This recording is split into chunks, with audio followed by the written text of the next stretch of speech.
coordenação do Dr. Roberto Carlos Duarte, num tema da maior importância, preparado com muito carinho e competência, que lhe é peculiar, para esta noite.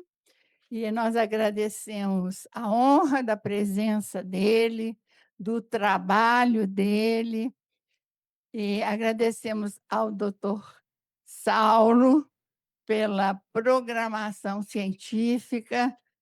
2025 foi muito boa, este ano será melhor, e aos palestrantes dessa noite.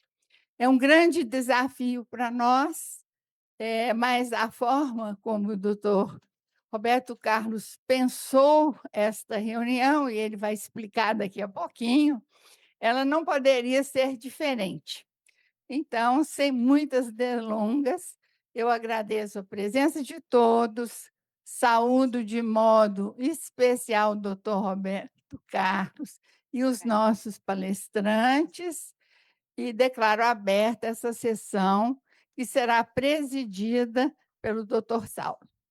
Bom, eu agradeço as palavras da presidenta, Beth, e quero agradecer demais ao doutor Roberto Carlos pelo esforço dele, o trabalho que ele teve, a criatividade que ele teve de organizar esse evento. Então, de início, meus parabéns, doutor Roberto Carlos. Mas quem é Roberto Carlos, né? Nós combinamos, inclusive, de antes aqui, que hoje, diferente, porque vai ser um simpósio e não só uma aula, nós vamos fazer a apresentação de apenas um dos palestrantes, que vai ser o doutor Roberto Carlos. Pela exiguidade do tempo, se necessário for, o doutor Roberto Carlos depois acrescenta alguma coisa. Nós vamos fazer a apresentação só de uma pessoa, que é o doutor Roberto Carlos. Quem é o doutor Roberto Carlos? O acadêmico Roberto Carlos nasceu em Pará de Minas, formou em medicina na Faculdade de Ciências Médicas em 65, residência em clínica médica no Hospital Felício Roxo, estágio na área de oncologia na Universidade do Texas, em Houston, cursos de oncologia, genética médica, biologia médica, patologia óssea, linfomas, câncer de mama, quimioterapia, imunologia e cancerologia. Eu parei por aqui, que isso é metade dos cursos que ele fez. Professor de Química e de Aparelho Digestivo da Faculdade de Fisioterapia das Ciências Médicas, professor da cadeira de Oncologia da Faculdade de Ciências Médicas. No Hospital São Judas Tadeu, foi médico responsável pelo serviço de clínica médica por 12 anos. No Hospital Alberto Cavalcante, chefe de serviço de medicina e diretor do Centro de Aperfeiçoamento das Equipes de Saúde, /INAMPS. No Hospital Felício Roxo, coordenador da Clínica de Oncologia, prêmios e títulos, 35 citações, participações em congressos ou simpósios, 109 eventos, apresentação de trabalhos em congresso, 14, publicações na área de oncologia diversas, participação em bancas da Comissão Julgadores da Faculdade de Ciências Médicas e na Polícia Militar de Minas Gerais. Doutor Roberto Carlos vai me desculpar que esse dado eu peguei no Lattes e a atualização dele do Lattes era de 11 anos atrás. Então, provavelmente, isso aqui deve ser o dobro do que eu coloquei. Mas eu tomei a liberdade, doutor Roberto Carlos, de pensar uma frase sua no discurso de posse que o senhor fez. O senhor colocou o seguinte, que se a glória do mundo é transitória, é nosso dever conduzir nosso trabalho com honradez e dignidade. Honradez e dignidade foi o que o senhor fez criando esse simpósio para nós outros aqui, transformando a teoria na prática. Então, de início, parabéns, doutor Roberto Carlos, pelo seu esforço. Eu gostaria de uma salva de palmas para o doutor Roberto Carlos para iniciar. Então, eu quero chamar agora para a primeira apresentação, nesse simpósio de rastreamento do câncer. Nós vamos chamar o primeiro apresentador, o doutor Roberto Carlos. Por favor, doutor Roberto Carlos, o senhor está com a palavra. Boa noite. Eu acho que isso que o Saulo fez aqui estava fora do meu contexto, mas muito obrigado, doutor Saulo, muito obrigado, doutora Beth, pela oportunidade de apresentar um trabalho que eu considero interessante e, ao mesmo tempo, de muita utilidade para cada um de nós. Eu quero, em particular, agradecer à doutora Cláudia Fonseca, que foi fundamental desde o início da formação dessa mesa, uma pessoa preciosa dentro da academia, e eu tenho certeza que o doutor Gilberto deve se sentir muito honrado lá do outro lado pelo trabalho da sua Claudinha. Muito obrigado, Cláudio.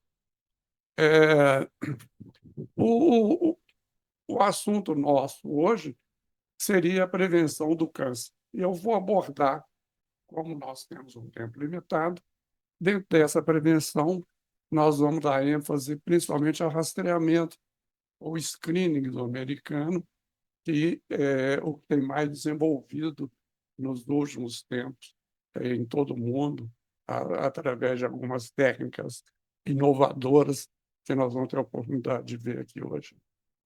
Mas primeiro vamos definir o câncer. O câncer é uma doença extremamente variável, multifacetada, um comportamento clínico inteiramente imprevisível. Só temos algumas formas bastante invasivas, outras mais crônicas.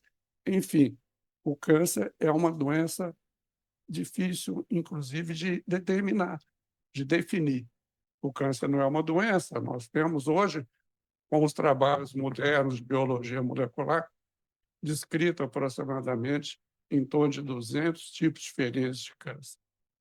Essas patologias todas são agrupadas dentro do contexto mais atual, dentro das doenças crônicas degenerativas. É uma terminologia que, ao longo do tempo, ela mudou, mais ou menos recentemente, e hoje nós denominamos doenças crônico-degenerativas não transmissíveis. É a terminologia da, da, da Organização Mundial de Saúde. Então, o câncer está envolvido num grupo de doenças crônico-degenerativas. Eu fiz um apanhado aqui dos 4 doenças crônico-degenerativas em que existe a maior nível de mortalidade. A gente possa ter uma ideia de conjunto. Essas doenças crônico-degenerativas, elas são responsáveis por aproximadamente 73% de todos os cânceres do ser humano. E uma grande parte deles antes dos 70 anos de idade. É considerado uma morte precoce.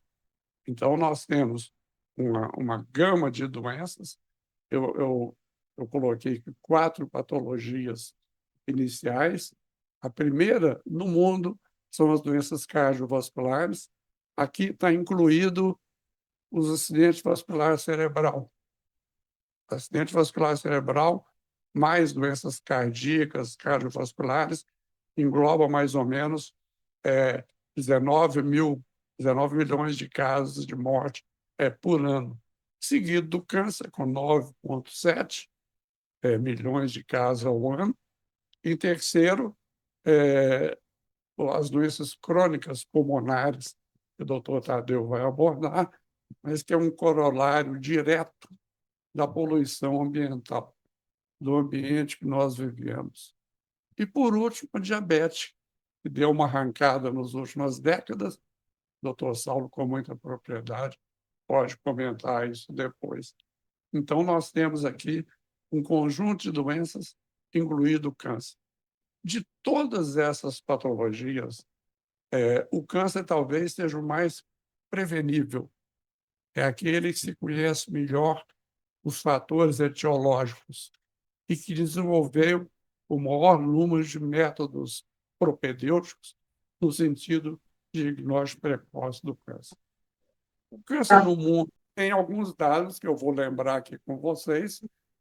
O primeiro, o câncer é responsável por aproximadamente 20 milhões de casos ao ano, com 9,7 milhões de óbitos, e 53,5% de pacientes que nós chamamos tecnicamente sobreviventes do câncer. Esse termo sobrevivente ele é empregado tecnicamente em trabalho científico, inclusive. Então, esses sobreviventes do câncer são mais de 50 milhões de pacientes no mundo. Para a gente ter uma ideia, assim, 9,7 milhões de mortes por ano. Vocês imaginem que a pandemia da Covid que demorou 2 anos e meio, ela foi a causa de 7,5 milhões de mortes, aproximadamente. Então, o câncer, em um ano, ele mata muito mais do que a Covid matou em 2 anos e meio.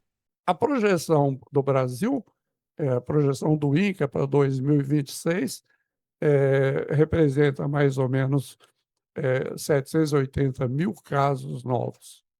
Existe uma progressão bastante grande de aumento do número de casos. E 244 mil óbitos no ano 2026. Nós temos ainda alguns dados ligados ao câncer no mundo. Então, é a segunda causa de morte. O câncer representa uma doença evidentemente de saúde pública. É uma doença que alcança crianças, adultos, todas as raças, qualquer faixa de idade, estado social, não existe qualquer limitação. Então, é um problema social verdadeiro. E nós que vivemos num país tropical, é interessante essa comparação que eu fiz, que o câncer sozinho, ele mata mais do que AIDS, tuberculose e malária juntos. Se você somar a mortalidade, o câncer, ele sobrepõe essas 3 patologias que são muito prevalentes no nosso país. Nós vamos tratar, então, hoje, de um tipo de prevenção que não é uma prevenção que a pessoa pensa quando eu vou falar em prevenção. Nós temos, em oncologia, a prevenção chamada prevenção primária. A prevenção primária se refere a todas aquelas medidas, especialmente de aconselhamento, estilo de vida, vacinação, que você pode oferecer ao seu paciente para que ele nunca venha a ter câncer um dia. Essa é a chamada prevenção dita primária. A prevenção secundária, ou rastreamento, o screening do americano, que é o nosso assunto aqui de hoje, são aqueles métodos que você pode adotar que vai permitir um diagnóstico numa fase tão precoce que a intervenção médica conduz à cura. Essa que é o grande passo da prevenção dita secundária, o rastreamento, é o diagnóstico precoce. Eventualmente, o diagnóstico precoce pode também haver a ressecção de uma lesão dita pré-maligna, e o objetivo seria o mesmo, né? Existe uma dificuldade grande hoje de prevenção em países de terceiro mundo. Não existe mais terceiro mundo, de baixa e média renda, né? Isso é que precisa ser divulgado. 70 a 75% dos casos de câncer acontecem em países de baixa e média renda. Isso tem uma explicação. Nós temos uma explosão demográfica nos países menos favorecidos. Nós temos o envelhecimento da população, que é um problema mundial, e tem uma dificuldade de acesso aos métodos propedêuticos, especialmente de rastreamento. Vejam a diferença que existe. Hoje, o ser humano ele ganhou, nesse século, 30 anos de vida. As projeções da Inglaterra do início do século XX mostram a idade média em torno de 47 a 49 anos de idade. 100 anos passados, no início do século, nós temos uma idade média em torno de 77, 78 anos. Então, foram 30 anos, uma coisa que nunca aconteceu na história da humanidade, que o homem ganhou, o ser humano ganhou em um ano, de 47 para 77. Então, o que nós temos de importante é que Se a gente conhece a história natural da doença, nós verificamos o seguinte: a partir de uma célula maligna, nós vamos ter um tumor de 1 grama, 2 gramas, 1 quilo, eventualmente. Então, nós acreditamos e adotamos a chamada teoria monoclonal do câncer. Todos os tumores advêm de uma única célula, uma célula que foi normal um dia e sofreu transformação maligna. Mas ela guarda a memória da sua normalidade, a memória genética. E desenvolve muitas dessas memórias no sentido de manter a sua sobrevivência. No início, a célula tem dificuldade de replicação por falta de oxigênio e falta de alimento. Então, ela resolve simplesmente fabricando vasos novos, a neoangiogênese, e ela passa a ser abastecida de oxigênio e de alimentos, o que facilita o crescimento. Mas, por outro lado, desde uma célula inicial, que está aí representada, até um tumor de 1 cm3, se você diagnostica, se a doutora Marinês diagnostica um tumor de 1 cm3 na mama, que é uma felicidade, um tumor inicial, esse tumor já terá 10 elevado a 9 células, ou seja, 1 bilhão de células malignas. Quando você tem uma célula que vai dividir em 2, 4, 8, etc., é uma história. Quando você tem 1 bilhão de células dividindo, é outra história. Mas, por outro lado, essa distância que vai entre a célula inicial, que sofreu transformação maligna, até um tumor de 1 cm3, terão decorrido aproximadamente entre 4 a 7 anos. No câncer de mama, por exemplo, no câncer de colo, mais de 10 anos. Alguns tumores de tireoide, mais diferenciados, há alguns anos.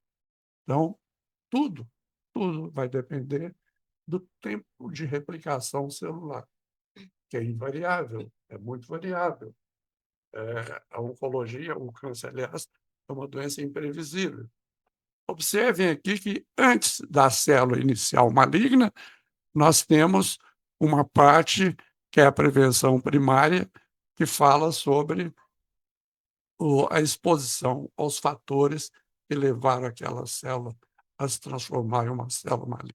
Eu queria, então, só para burilar isso, e esse é um trabalho que vale a pena vocês depois manterem contato com ele.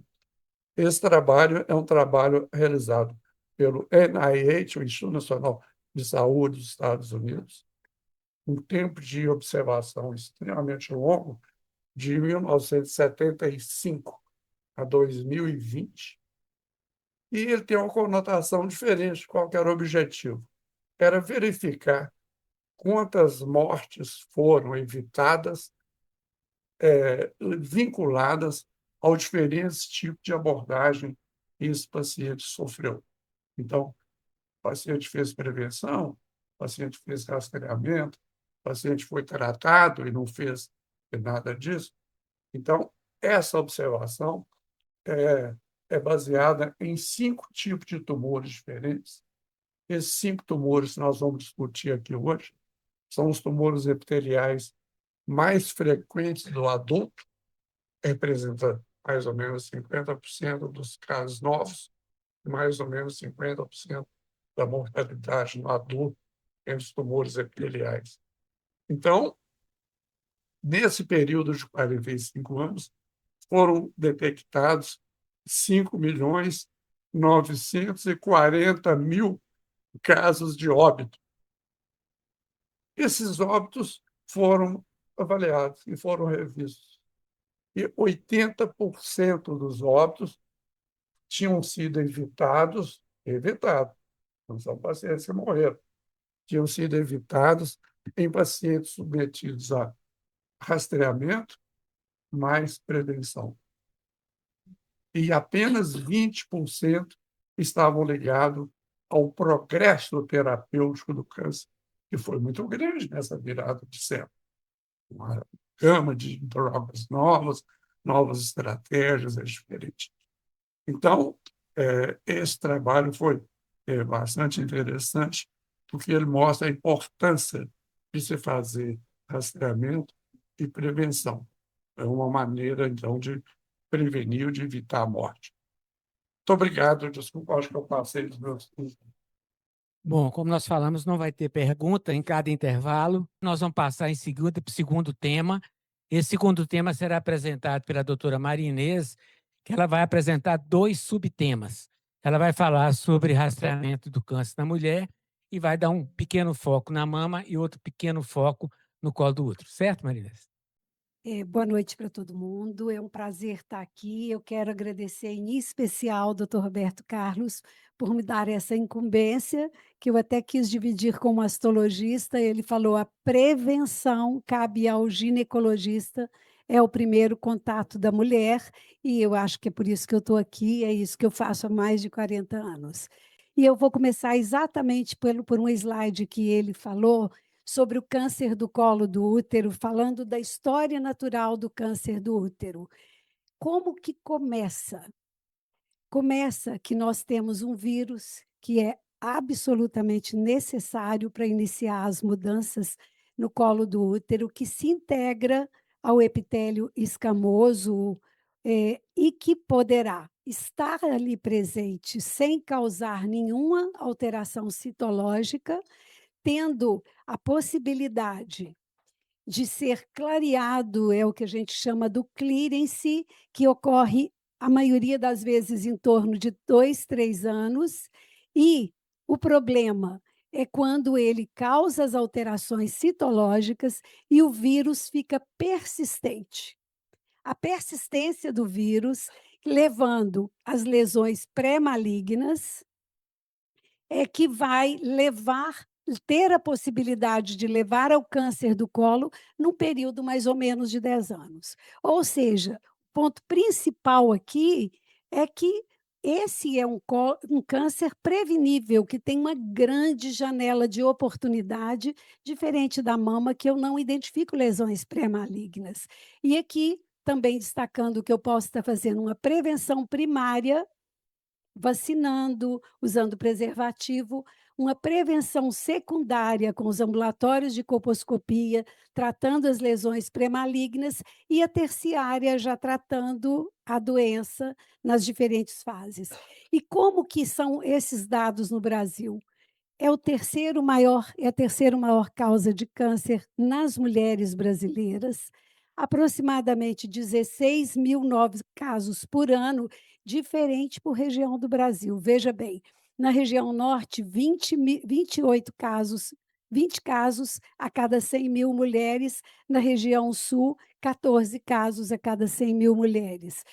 Comportamento, promiscuidade, vários fatores envolvidos aqui, e com uma mortalidade alta ainda, muitos casos chegando em fase avançada, em decorrência da falta de prevenção. E aí o bendito do vírus HPV, que tem mais de 200 tipos na natureza, mais de 100 infectando o ser humano, 40 no trato genital inferior, porém 18 tipos oncogênicos, né? Eu não vou poder falar da vacina pelo tempo, mas nós temos o nosso grande risco é o 16 e o 18, e sendo mais 16 tipos oncogênicos, e temos os tipos não oncogênicos de baixo risco, que raramente se integram à célula e levam ao câncer do colo.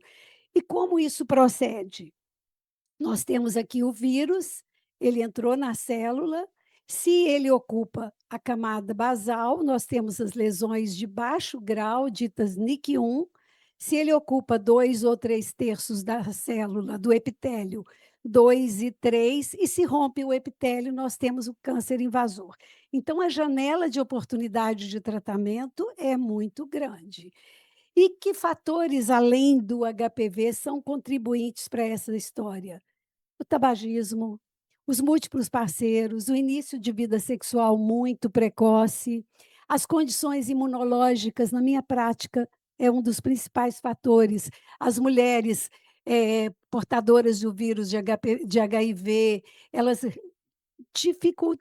com muita dificuldade eliminam o vírus, elas têm persistência. As usuárias de corticoide, as usuárias dos imunobiológicos são as mulheres que têm persistência do vírus e que persistem em lesões de alto grau e podem levar ao câncer e também outros tipos menos importantes. Qual que é o trabalho da Organização Mundial de Saúde? Isso foi publicado no ano passado e a expectativa para 2030 é que a gente faça 3 frentes de trabalho, que 90% das mulheres sejam vacinadas, a Austrália já faz isso, que 70% sejam rastreadas no novo modelo de rastreamento, porque eu preciso cuidar de quem tem HPV positivo de alto risco, não todas as mulheres aleatoriamente, e que 90% sejam tratadas. Qual que é o objetivo? Alcançar que a gente chegue em 4 casos por 100.000 mulheres. Nós estamos muito longe disso, né? Então, esses aqui são os pilares. O pilar 1, o 2 e o 3. O 2, tão bem dito pelo doutor Roberto Carlos, é o rastreamento, e o 3, a prevenção terciária. E o que é rastreamento, gente? Nós fazemos isso direito. O rastrear é identificar um método para doença de alta prevalência, que tenha uma história bem estabelecida e que seja capaz de indicar quem precisa do tratamento, quem corre risco. Como que funciona no Brasil? Desde que eu me entendo médica, eu brigo por isso. O que nós fazemos é um rastreamento oportunístico. Eu colho citologia, examino a mulher que procura no consultório, a mulher neurótica que vai no posto de saúde de 6 em 6 meses, mas eu tenho um número enorme que nunca foi. Isso seria um rastreamento organizado, como é o que acontece no Canadá, na Europa, onde existe, inclusive, penalização para quem não cumpre o papel do rastreio. E aí, a gente tem várias estratégias para triagem cervical. Até hoje, a mais usada no Brasil é a citologia, que todo mundo fala Papa Nicolau. O coteste, que seria eu associar a citologia e o teste de HPV. A autocoleta, que é um grande avanço quando a gente usa o HPV isolado. E em países que não tem nada, a gente faz a inspeção visual, que é passar ácido acético, identificar a área que fica branca. Tem um tanto de trabalho na Índia mostrando algum resultado com isso. Mas qual que é o modelo atual do Brasil? Essa é a última de 2016, as diretrizes brasileiras, iniciar citologia a partir de 25 até 65. Antes dos 25, todo mundo arrepia, mas não impacta na prevenção, todo mundo continua colhendo errado. Repetir a cada 3 anos, depois de 2 exames normais, e não rastrear quem não tem útero, quem não tem atividade sexual, porque, obviamente, não tem risco. E aí, a conduta vai ser de acordo com a alteração citológica. Tá? Isso aqui é Bethesda, a gente fala Papa Nicolau até hoje, mas o sistema usado é Bethesda, que isso aqui é uma alteração suspeita, essa é uma alteração provável alto grau, baixo grau, a grande maioria já com as diretrizes, que é encaminhar para a colposcopia para direcionar. Então, quem vai para a colposcopia? Quem tem alteração no Papa Nicolau, quem tem HPV de alto risco positivo, quem tem um sangramento sem causa aparente, lesões visíveis, ou quem que vai ter câncer? Quem teve NIC um dia. Então, essas mulheres que tiveram NIC deverão, não tem que parar com 65, ela pode ter um câncer aos 80, porque ela é portadora de uma lesão pré-maligna. E hoje eu acredito e estou investindo que os serviços de colposcopia terão uma indicação muito maior em decorrência do novo modelo de rastreamento. Então, aqui, a colposcopia que permite aumento de até 40 vezes, que vai direcionar o local da biópsia, porque não adianta você fazer uma biópsia aleatória, que você pode biopsiar esse tecido aqui que não tem nada, e aqui você tem uma NIC, provavelmente de grau 2 ou 3. E agora, no ano passado, nosso presidente foi para a mídia aprovar a nova diretriz que está sendo implementada na Europa, no Canadá, existe uma fase de transição, não é que vai parar de colher citologia, mas qual que é o modelo? É que faça de 25 a 64 anos, que faça o HPV-DNA de alto risco, não precisa identificar todos, é a presença do 16 e 18 ou outros tipos de alto risco, não interessa pesquisar HPV de baixo risco. Se esse HPV não for detectado, a mulher só repete o exame em 5 anos, tá? Qual que é a grande... Isso é muito mais sensível, já passou por vários projetos pilotos no Brasil, e se não for, então, se for o 16 ou 18, tem que ir para a colposcopia para fazer o tratamento direcionado. Outros tipos positivos, vai para a citologia, e aí entra em outras diretrizes que eu não tenho tempo para falar. Então, o papel do HPV, qual que é a grande vantagem? É que ele é mais específico, ele tem sensibilidade maior e ele vai ser muito útil na triagem, inclusive das lesões de baixo grau. Então, é a sensibilidade, é a prevenção precoce, permitir a autocoleta. O pessoal de Barretos está fazendo no Amazonas, mandam o kit da autocoleta, a mulher faz a coleta e manda pelo correio, é um trabalho muito... E aí a mulher que é HPV positivo vai ser buscada e vai fazer tratamento, e isso vai ser adotado no SUS, já começou em Pernambuco, está faltando o nosso governador do estado definir isso. Então, a lesão de baixo grau, que todo mundo que é mais frequente, todo mundo fala, eu tenho NIC1, eu tenho HPV, é uma doença transitória que você acompanha, aquele negócio de cauterizar todo mundo já não existe mais, as indicações são pequenas. O problema está aqui, porque na lesão de alto grau, o vírus se integra à célula. Então, a gente não está tratando infecção, a gente está tratando lesão, a gente está tratando doença. E aí, nesse manejo, o indicado é a colposcopia. Lembrar que a colposcopia identifica até 60%, e essas mulheres, quando fazem a conização, 97% têm a doença, tem a lesão pré-maligna. E como que eu trato? Eu trato com excisão. No passado, a gente fazia conização com bisturi, hoje a gente pode fazer com laser, com CAF, que facilitou, pode ser feito no consultório, o procedimento é simples. Eu achei que, quando apareceu em 94 no Brasil, falei, não, vai reduzir muito a incidência do câncer do colo. Não mudou nada ainda, tá? Infelizmente. E aí, para escolher como que eu vou tratar, são alças que eu vejo o tamanho da lesão e faço a excisão. Faço um EZT tipo 1, tipo 2, tipo 3, dependendo da profundidade que eu vou tirar no colo do útero. Se eu tenho uma mulher jovem que quer ter filho, eu não posso tirar mais de 2 centímetros no colo dela, que ela vai ficar com incompetência para a gravidez. Então, a escolha vai me depender da idade, do desejo reprodutivo, do imunológico. Numa mulher de 50 anos, eu posso tirar o colo todo, mas nunca fazer retirada de útero para isso, porque eu posso me surpreender. Isso é diagnóstico e terapêutico, porque se eu tiro de uma forma incorreta, faço uma histerectomia, eu posso estar prejudicando essa mulher com a técnica incorreta. Então, eu estou finalizando o colo do útero, prevenindo o colo do útero, eu diria, não deixem de vacinar. E agora nós temos a nona valente, tá? Que protege para 90% dos vírus ligados ao câncer do colo. O uso do preservativo, que não está mais na moda, né? Acho que ninguém mais fala, todo mundo perdeu o medo do HIV.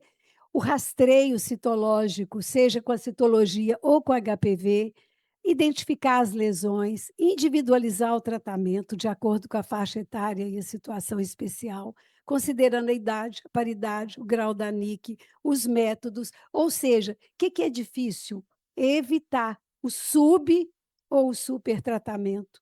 Essa é a grande dificuldade, porque você vê mulheres jovens prejudicadas retirando todo o colo por uma lesão de baixo grau. Então, isso parece simples, mas não é simples. E aí eu vou falar da mama. Quantos minutos? Tem mais 7? Obrigada. Então, diferentemente do colo mentira, né?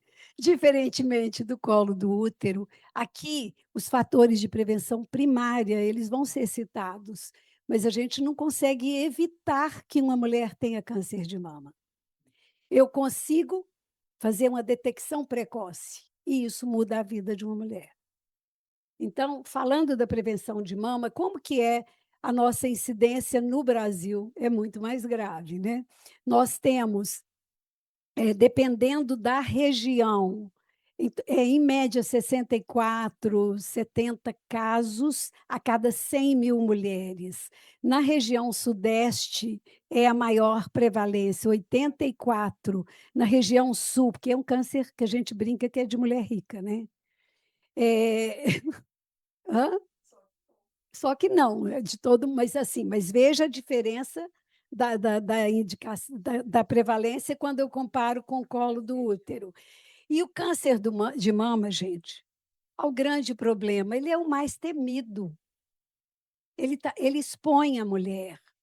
Ele tem Ele leva a alterações psicológicas, a percepção, a sexualidade, a imagem pessoal. Com os métodos de tratamento atuais, melhorou muito com os tratamentos menos invasivos, mas a gente viveu a época do Halsted, tirava o peitoral, esvaziava a axila, quer dizer, tudo mudou muito. Então, o panorama epidemiológico, que é o câncer de maior incidência após o câncer de pele não melanoma. No mundo, 46,8, no Brasil, a média é 66,5, e um grande problema é que ele está aumentando a incidência em mulheres mais jovens. E lembrar que o ginecologista é o primeiro contato da mulher e ele tem que fazer esse cuidado. E quais são os fatores de risco? Nós temos os fatores de risco genéticos. Quando que eles existem? Quando eu tenho primeiro grau, onde o câncer de mama tem acontecido em mulheres com menos de 45 anos.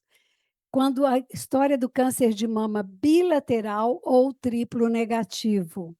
História de câncer de ovário ou parente de primeiro grau. E quando tenho homens com câncer de mama na família. Aqui estão as indicações de fazer BRCA, que, na verdade, se eu tenho 100 mulheres com câncer de mama, 12, olha se eu estou certa, 12 a 15 é por fator genético, por BRCA. Os outros fatores ambientais e de tudo é que são a maior causa, mas obviamente que se você tem uma predisposição genética, o olhar é absolutamente diferente. Triplo negativo, você quer saber? Deixa eu falar depois? Falo, mas é que ele não responde, ele não tem resposta para estrogênio, progesterona e para o HERS. Tá? E o rastreamento de risco habitual, como é? No Brasil, tem uma controvérsia, porque a Sociedade Brasileira de Mastologia, a Febraso e a CBR briga que seja anual a partir de 40 anos. O Ministério da Saúde só liberava de 50 a 69 anos. Mas no ano passado, a Lei 15.284 estabeleceu o direito no SUS a mulher a fazer a mamografia a partir de 40 anos, tá? A triagem para o câncer de mama, então, ela envolve o autoexame, o exame clínico, a mamografia, o ultrassom de mamas e axila e a ressonância das mamas. O autoexame, muitas mulheres ainda fazem o diagnóstico do câncer de mama por exame que ela própria fez, né? E que a gente fala que tem que ser dedilhando, tem que crítica, tem gente que acha que não é importante, mas eu penso que é importante, principalmente se ela não está no rastreio correto. O exame clínico, que essas imagens são horrorosas, mas o que é importante? Que é um nódulo duro, aderido à parede profunda, às vezes com lesão, com retração, ninguém tem dúvida em casos como esses. Mas a mamografia é o principal método de rastreio. E o pior é que a gente vê mulheres que nunca fizeram, que têm 5 anos e de classe social alta, é muito complicado. A mamografia ela reduz em 8 a 20%, 25% de mortalidade só com rastreamento, e ela vai detectar cânceres iniciais reduzindo o câncer metastático de forma rastreada, de forma importante. Então, ela mostra lesões em fase inicial, reduz morte, um exame doloroso, incômodo, mas muito fácil e simples de ser realizado, laudado. E hoje, quando a gente fala de laudo de imagem, a gente fala de BIRADS, que hoje você tem BIRADS para o ovário, para os outros tumores, e na mama, que começou. E aí todo mundo tem que olhar essa categoria, qualquer médico. É 0, é inconclusivo, 1, 2, normal, 3, a possibilidade de ser câncer é pequena, mas tem que continuar a propedêutica. Aqui tem que fazer anatomia patológica, aqui idem, e no 6, provavelmente maligno. Ultrassom de mama, complementação de exame inconclusivo de mama densa, que é um grande desafio. Muitas mulheres não têm diagnóstico de câncer de mama porque estão classificadas aqui, ó, no C e no D, aqui. Você não sabe se tem tumor aqui embaixo. Então, você precisa complementar com ultrassom ou com ressonância. A ressonância é indicada para aquelas mulheres de alto risco, que têm a mutação genética, em avaliação de implante e dúvidas em planejamento cirúrgico, mama densa e monitorização e segmento. E que procedimentos diagnósticos eu tenho? Punção de agulha fina, core biopsy, que já foi uma grande evolução, antes se tirava os tumores, e a mamotomia, que é mais recente, que é uma punção aspirativa a vácuo, que vai tirar mais tecido e vai dar mais segurança para a condução do tratamento. Mulheres de alto risco é diferenciado, eu inicio precocemente, pelo menos 10 anos antes do primeiro caso de câncer na família. A ressonância é o padrão ouro e eu tenho várias estratégias para reduzir o risco. Então, importância de detectar precoce, aumento de chance de cura, tratamento menos invasivo, qualidade de vida, redução de custos. Quer dizer, hoje aquilo que era um horror, você faz uma setorectomia, faz o marcador do linfonodo sentinela, tira um linfonodo e completa com radioterapia nos casos de menor gravidade. Então, e como prevenção primária, eu diria, manter o peso, ser ativa fisicamente, evitar bebidas alcoólicas. A amamentação é um grande protetor. E aí, hoje, por que a mulher não fica grávida tarde, não amamenta? Tudo isso são fatores de risco.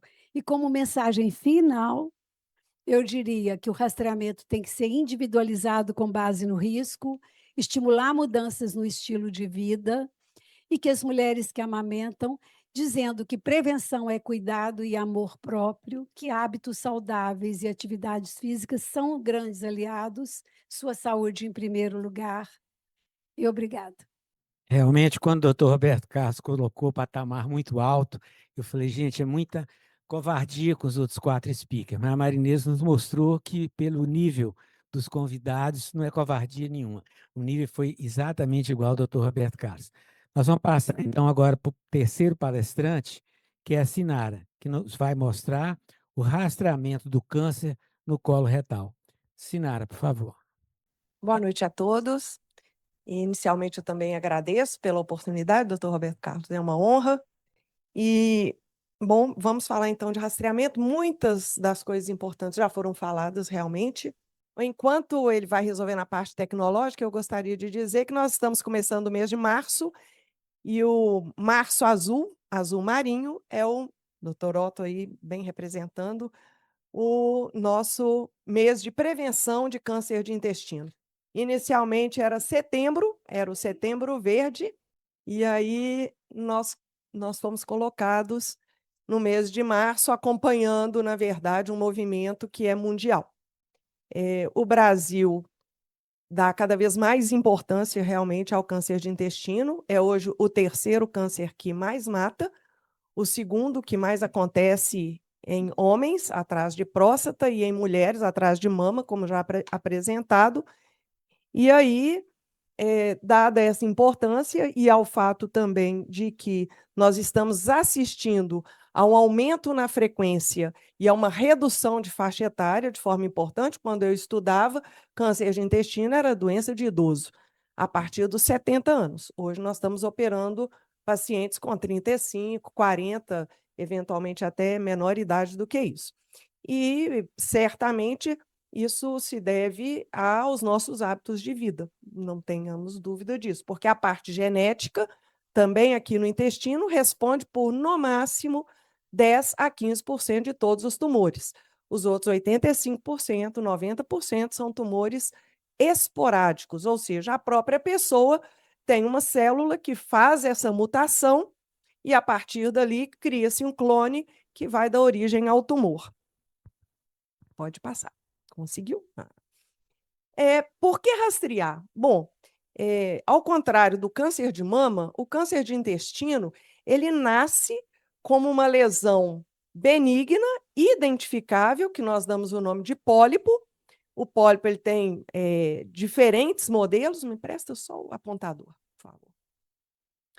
E ele segue uma sequência, o doutor Roberto Carlos também tocou nisso, onde ele começa numa célula normal, que sofre uma mutação, e essa célula, então, ela vai sofrendo várias outras mutações. Aqui embaixo, não sei se está dando para ver, os genezinhos vão mudando, e isso vai levando ao desenvolvimento de pequenos pólipos que crescem, e ao longo, então, de 5 a 10 anos, no caso de um tumor esporádico, ele vai se transformar no adenocarcinoma, que responde por 95% dos tumores coloretais.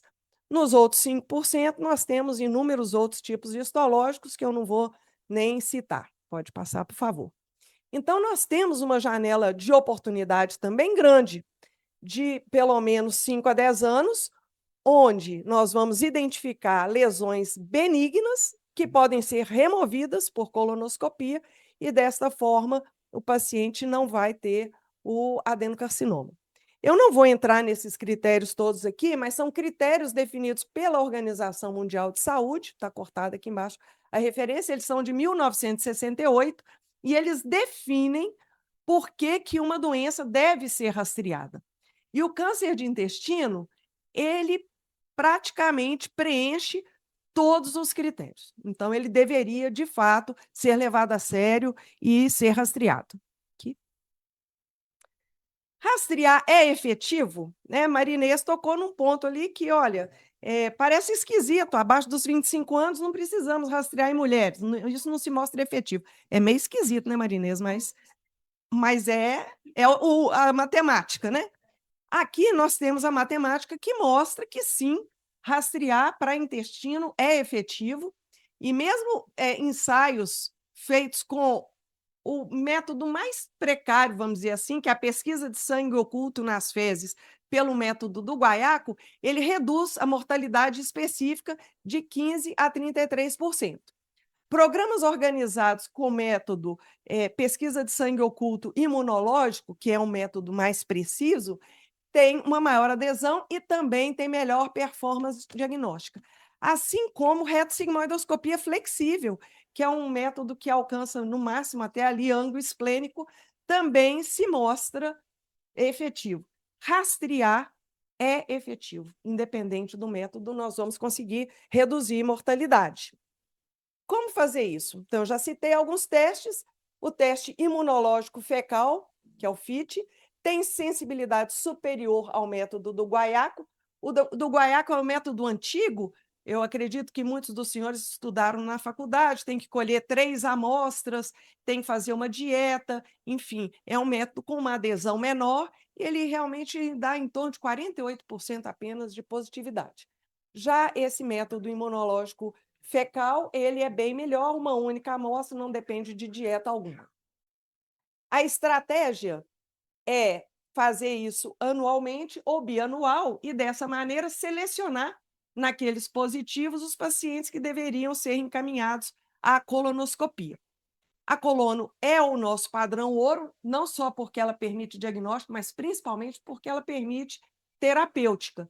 Nós vamos lá, identificamos o pólipo, fazemos coloração desse pólipo. Atualmente, nós temos alguns métodos de inteligência artificial que tem auxiliado na identificação dos pólipos de maneira cada vez mais sofisticada e conseguimos remover os pólipos. Então, a gente também atua de forma terapêutica. O intervalo usual no paciente de risco médio e que teve uma colonoscopia normal é hoje de 5 anos. Eram 10 anos até há pouco tempo atrás, mas exatamente pelo aumento da frequência, esse intervalo foi reduzido. Existem outros métodos? Sim. A colonografia por tomografia computadorizada, que é um método que a gente chama de colonoscopia virtual, não sei se vocês já ouviram falar, na verdade é uma tomografia, é um exame de imagem, onde os pólipos eles maiores que 5 milímetros, eles são identificados. A questão é que não tem como removê-los nem fazer biópsia desse material. Outro teste que tem sido testado é a pesquisa do DNA tumoral fecal, mas também ainda com resultados, digamos, promissores, mas pouco efetivos até o momento.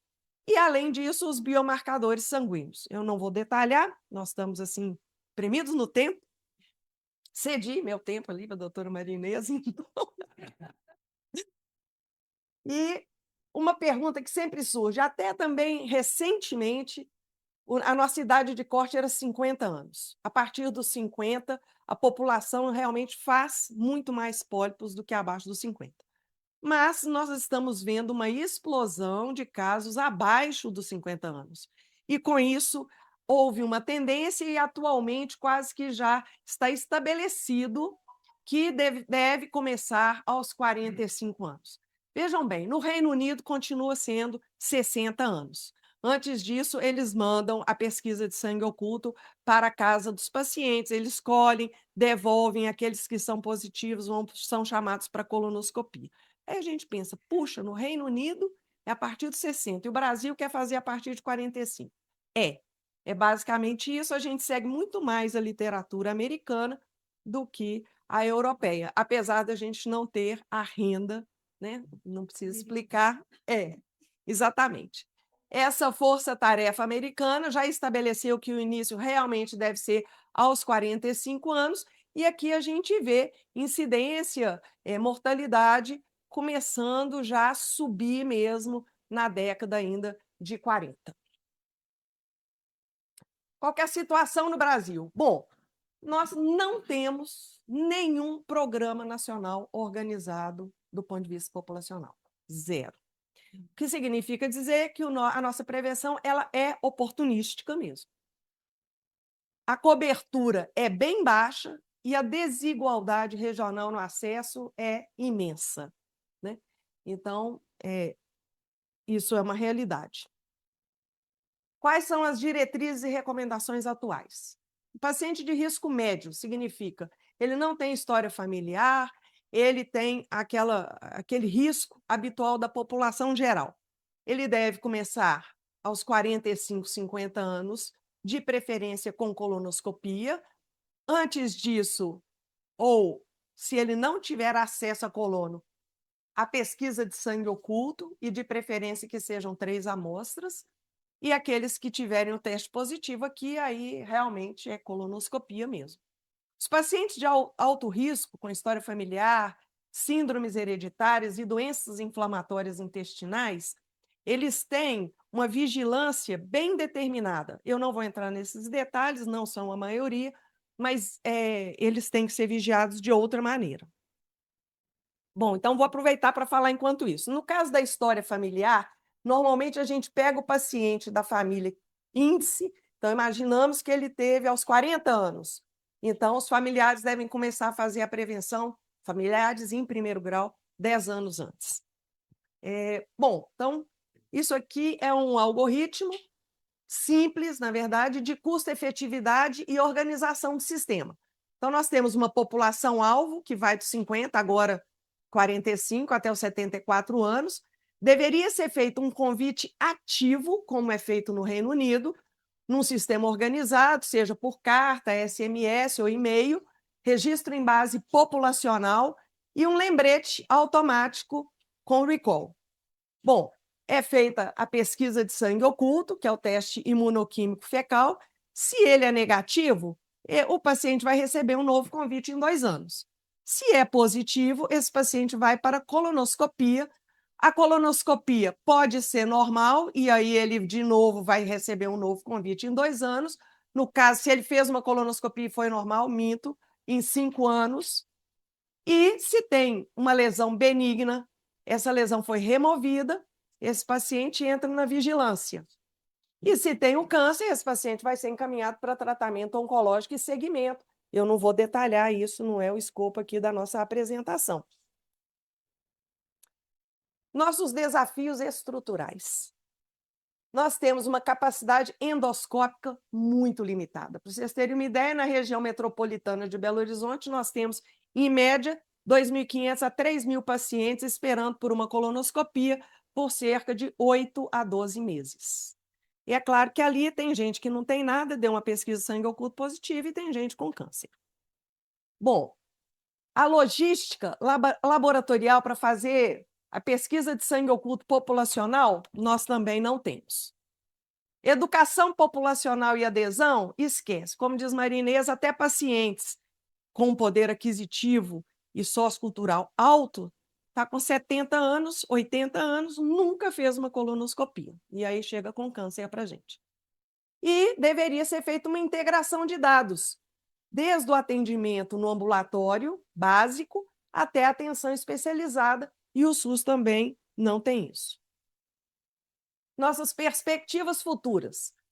Rastreamento baseado no risco individual. Integrar prontuário eletrônico, tentar buscar biomarcadores que sejam mais baratos e eficazes, e inteligência artificial em colonoscopia, porque vai melhorar a detecção de adenomas. Como mensagens finais, o rastreamento, ele reduz mortalidade, pode reduzir a incidência.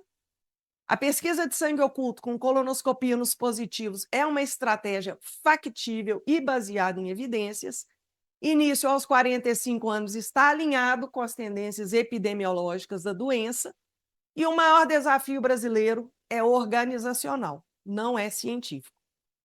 O problema não é saber o que fazer, é estruturar como fazer. E para finalizar, você consegue colocar ele para rodar?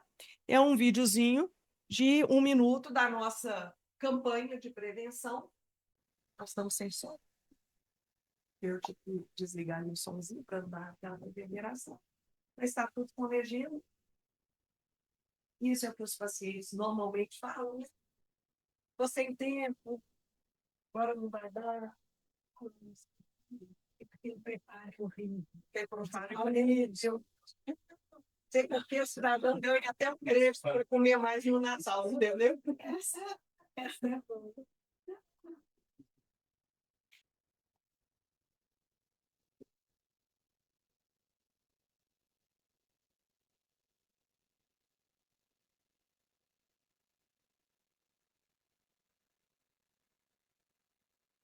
Essa campanha, provavelmente, os senhores vão ver circular aí pelas redes sociais, porque a gente começou esse final de semana.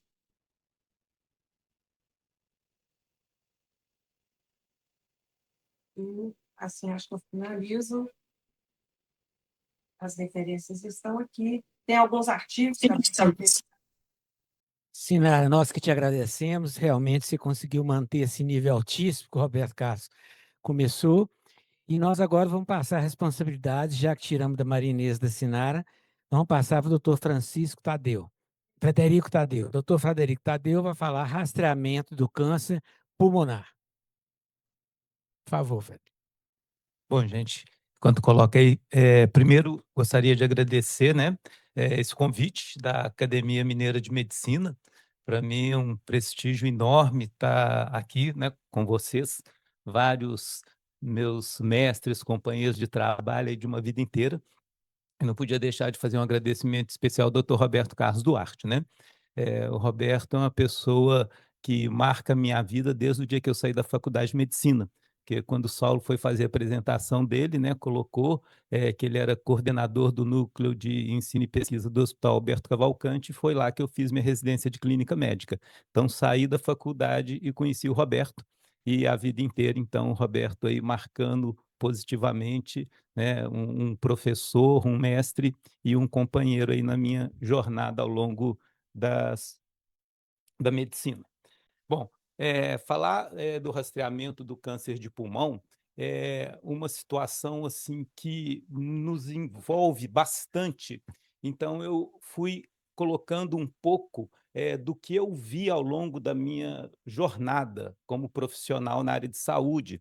Por quê? Porque, diferente de outros tipos de câncer, o rastreamento do câncer de pulmão é muito recente. Nós temos 13 anos que o rastreamento de câncer de pulmão começou a ser adotado de uma forma mais sistemática, aonde consegue se adotar por causa do alto custo, que é o que a gente está vendo aqui. Mas o câncer de pulmão, como vocês todos sabem, né, já foi mostrado muito aqui, ele é um dos cânceres mais frequentes, a quarta causa mais importante de câncer no Brasil, mas o câncer de pulmão é o que mais mata. Porque diagnosticar um câncer de pulmão precocemente é muito difícil e nós vamos ver por quê, né. Não tem como falar de câncer de pulmão sem falar de tabagismo, porque é um câncer, né, como a Inês falou da prevenção, né, do HPV, o câncer de pulmão é muito mais fácil de prevenir, é só não fumar, né. Então, assim, se a gente não tivesse o tabagismo no mundo, o câncer de pulmão ele estaria como um dos menos frequentes. Então, por isso que todos nós médicos temos que dedicar um pouco da nossa consulta para saber se o paciente fuma e se ele fumar, para ele então tentar convencer aquele paciente a parar de fumar, porque essas curvas aqui mostram claramente como que o aumento do consumo do tabaco no mundo, nos últimos anos, ele teve um aumento significativo na incidência do câncer de pulmão. E mostra também que as intervenções, aumento de impostos, todo mundo aqui foi do tempo do Emerson Fittipaldi, na Fórmula 1 com a Marlboro, a John Player Special. Então, logo que a gente começa com essas restrições de propaganda, olha como que o câncer de pulmão diminui. Então, eu acho que a nossa missão principal como médico não é rastrear o câncer de pulmão, é convencer o nosso paciente a não fumar, né? Então, com isso, né, a gente vê que a queda de 46% dos fumantes devido às políticas de controle do tabagismo, de 89 a 2010, estima-se que nesse período 420 mil mortes foram evitadas por causa dessas campanhas de combate ao tabagismo. Então, esse é, assim, acho que talvez uma das principais mensagens. Agora, o que é que marca a gente na vida de um profissional que lida com doenças respiratórias? É o grande problema que o diagnóstico do câncer de pulmão ele é feito muito tardiamente. Quando a gente consegue diagnosticar um câncer de pulmão num estágio mais precoce, vocês veem que nós temos uma sobrevida muito boa. Mas o grande problema é que 84% dos cânceres de pulmão são diagnosticados em estágio avançado e metastático no Brasil. E com isso, então, a taxa de sobrevida global em 5 anos é de 18%, porque nós estamos diagnosticando os cânceres aqui em estágio 3A, B, C e 4. Então, esse é o grande desafio. Será que nós vamos conseguir mudar essa linha aqui mais para cima, para o verdinho, o amarelo? Então, esse que é o grande desafio. E isso começa nas questões anatômicas do pulmão. O pulmão é um órgão que ele tem poucos sinais e sintomas, e o câncer de pulmão, né, ele começa aqui no cerne do pulmão, nos alvéolos, né? Então, o alvéolo, ele não tem receptor de tosse, ele não tem expectoração, não tem hemoptise, não tem cheira. E a dor torácica, ela acontece quando você tem uma invasão da pleura parietal. Então, o câncer de pulmão, ele vai dar manifestação quando o quê? Quando ele invadiu um brônquio, ele já está mais avançado. Quando ele invadiu uma pleura, a invasão pleural já é considerada uma metástase. Então, por isso que nós diagnosticamos o câncer de pulmão, ou ele dá uma metástase cerebral, óssea, hepática. Então, a gente diagnostica o câncer de pulmão, se for ficar pensando em sintomas, muito tardiamente. Então, nós não vamos conseguir melhorar a taxa de sobrevida. Então, como eu falei, ao longo da minha vida, o câncer de pulmão me marcou muito. Isso aqui, eu lá nos bancos da Faculdade de Medicina, estudando patologia, e isso aqui que está em negrito me chamou muita atenção. O carcinoma de pulmão começa sob a forma de uma zona atípica citológica in situ, e depois de um período não muito preciso, produz uma área pequena de espessamento ou hiperplasia da mucosa brônquica. E aí eu ficava pensando, câncer de pulmão in situ, meu Deus, a gente só vai ver isso no livro de patologia do Boiolo, do Robbins, né? E aí depois, em 1993, né, eu fui convidado pela primeira vez para dar uma aula num congresso mineiro de pneumologia em Montes Claros. E a aula que me deram, estadiamento do câncer de pulmão. Então lá estava aquele desafio de novo. E ao falar do estadiamento do câncer de pulmão, na época a gente estudava em livros, né? Então nossa Bíblia era o Fraser e Parré. Então fui lá ver como que era a classificação histológica. E de novo lá o carcinoma de pulmão in situ. E a gente só via câncer de pulmão estágio 3 e 4 na nossa vida profissional. Nessa época eu tinha 10 anos de formado. Bom, e aí lembro muito bem lá dos nossos clubes de revista do Hospital Júlia Kubitschek, aonde surgiu um artigo que mostrava o rastreamento do câncer de pulmão baseado em radiografia de tórax e citologia de SCAR. Primeiro que a grande maioria dos pacientes não tem SCAR para fazer a citologia. Então, naturalmente, esses estudos feitos na década de 70 e de 80, eles foram infrutíferos. Então, aqui na década de 90, a coisa começou a mudar. Por quê? Porque surgiu uma técnica de imagem, que é a tomografia computadorizada de baixa dosagem, que ela mostrou uma sensibilidade maior para a detecção de nódulos pulmonares. A tomografia computadorizada de baixa dose de radiação, ela tem uma dose em torno de 20% de radiação de uma tomografia normal. Então, com isso, porque nós temos também o problema dos efeitos colaterais do estadiamento. Você vai ficar irradiando o tórax das pessoas, principalmente as mulheres, no câncer de mama. Então, a gente tem que ter essa preocupação global, não apenas querer achar uma manchinha lá dentro do pulmão. E aí, o marco definitivo foi um estudo, né, do National Lung Screening Trial, publicado em 2011. Então, vocês veem, tem muito pouco tempo, né? Foi um grande estudo clínico randomizado nos Estados Unidos, que ele demonstrou uma redução relativa de 20% na mortalidade de câncer de pulmão com rastreamento pela tomografia com baixa dose. Qual que era, então, que nós já vimos aqui, né? Todo mundo, a gente tem uma dúvida. Qual a idade que nós vamos rastrear? Então, aqui, nesse estudo, foi 55 a 74 anos, aqueles pacientes que tinham mais de 30 maços anos, né? Tabagistas atuais ou que tinham parado há menos de 15 anos. E esse estudo comparou com o raio-x de tórax, então ele foi muito superior. Aí, posteriormente, o estudo europeu, o Nelson, ele confirmou o benefício, mostrando uma redução de até 24% da mortalidade em homens e 33% nas mulheres. Então, baseado nesses dados, então vocês veem como que é tudo muito recente. Foi 2013, 2013 foi ontem, né? 13 anos atrás, que, baseado nesses dados, então, ele foi adotado, né, pelo Preventive Services Task Force como a recomendação, né, para o estadiamento. E aqui, então, foram pacientes entre 55 e 80 anos, com esse histórico de 30 anos maço, né?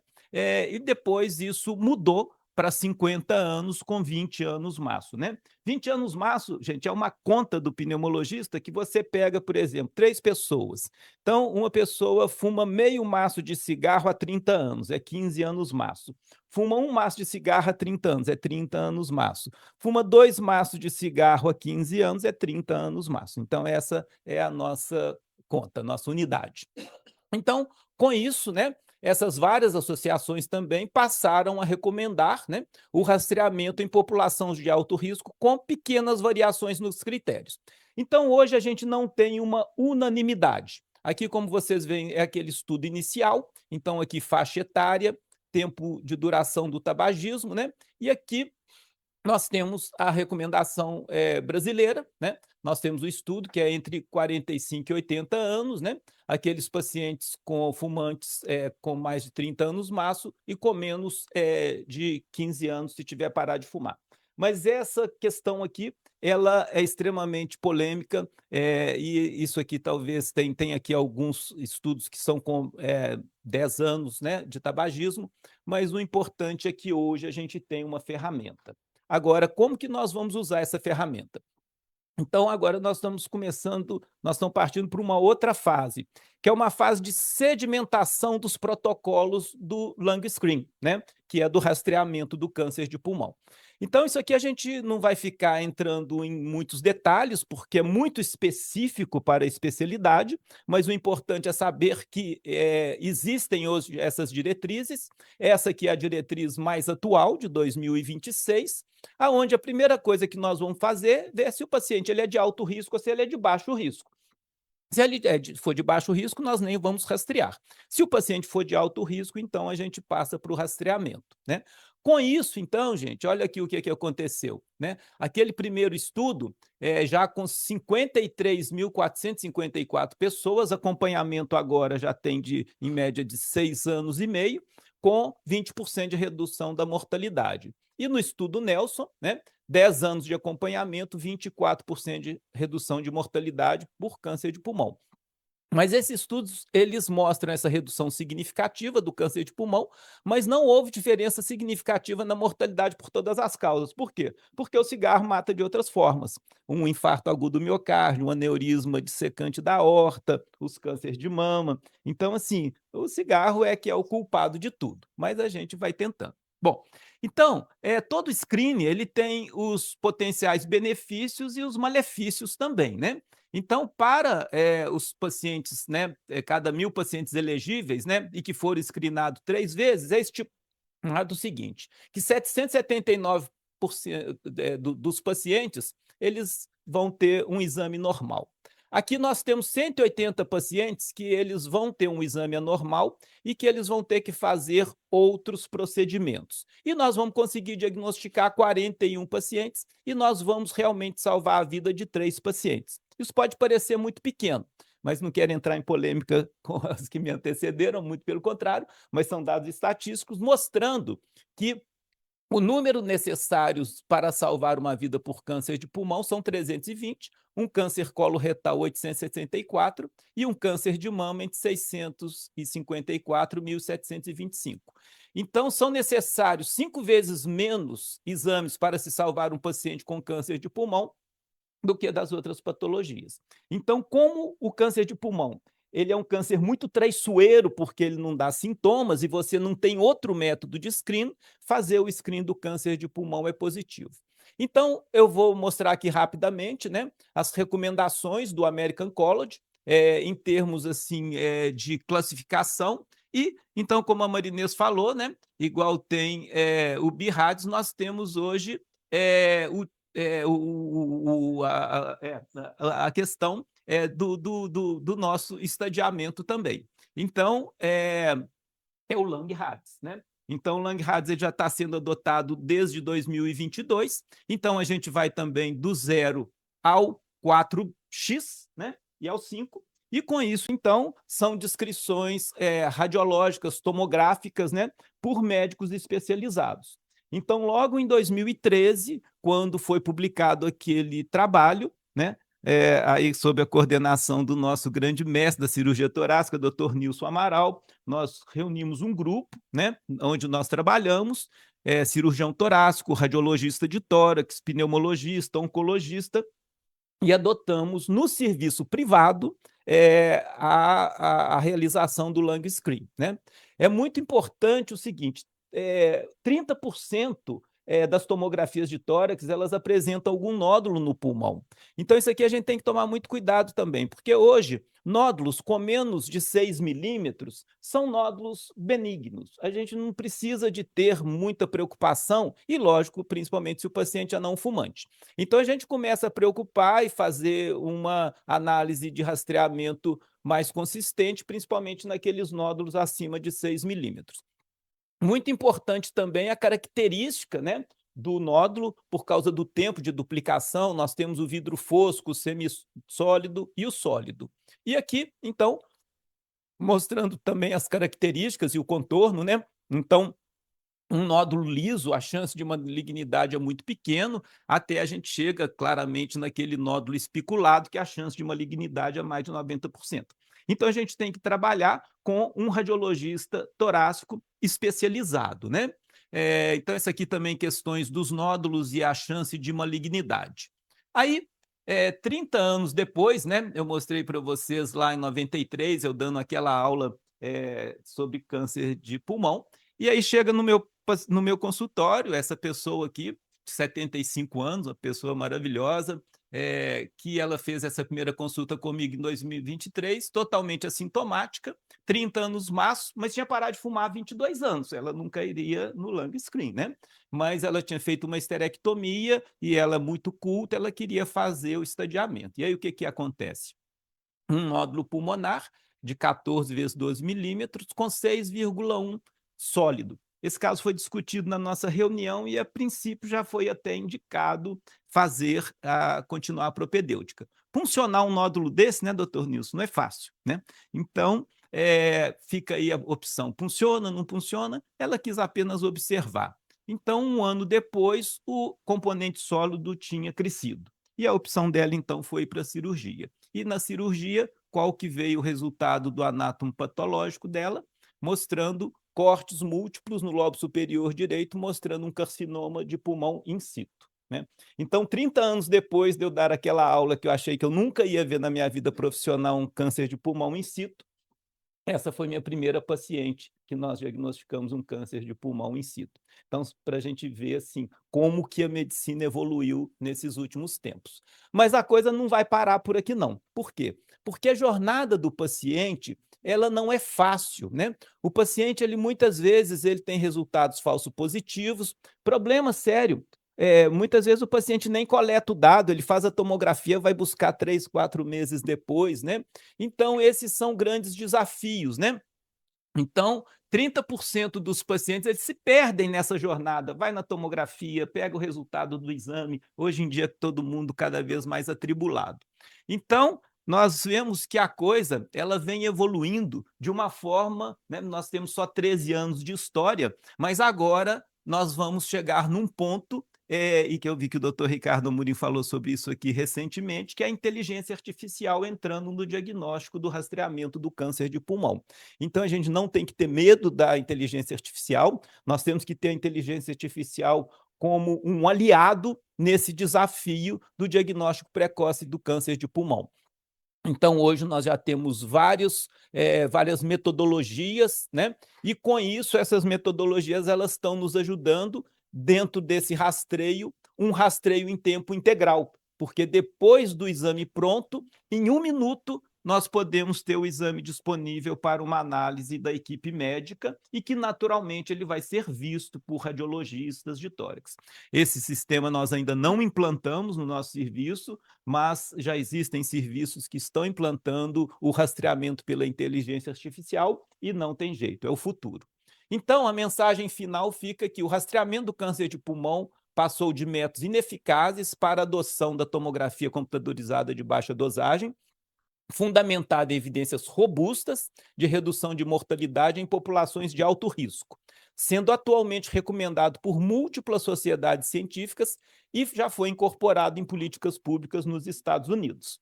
E aí agora, então, é o nosso desafio, né? Nós necessitamos que políticas públicas semelhantes sejam adotadas em outros países e, lógico, que em especial no Brasil. Muito obrigado. Queremos agradecer ao doutor Frederico Tadeu, a brilhante exposição, novamente mostrando porque o doutor Roberto Carlos fez essa seleção, né? Parecendo ter uma seleção brasileira, mas não é de futebol, não. Então, agora a cereja do bolo, segundo o doutor Roberto Carlos, vai ser o doutor Otto, que vai nos falar sobre rastreamento do câncer de próstata. Eu queria, inicialmente, parabenizar o nosso diretor científico, o Saulo, por essa profícua, né, Saulo, gestão, né, que eu acho que tem sido muito útil e muito importante para os acadêmicos. Bom, a repetição dessa identificação é igual em todas as especialidades, né? Os colegas me antecederam, né? E é muito importante aqui que essa questão da mortalidade específica, né? E preservar a qualidade de vida. Qual é o objetivo de todo rastreamento? Eu acho que, na parte urológica, isso foi muito importante. Isso não era muito, vamos dizer, não era muito visado, né, essa atuação. Bom, essa história, a história eu acho que ela nunca deve ser esquecida, né? Ela traz a gente, né, até a atualidade. Nós temos uma evolução desde 2.700 anos atrás, né?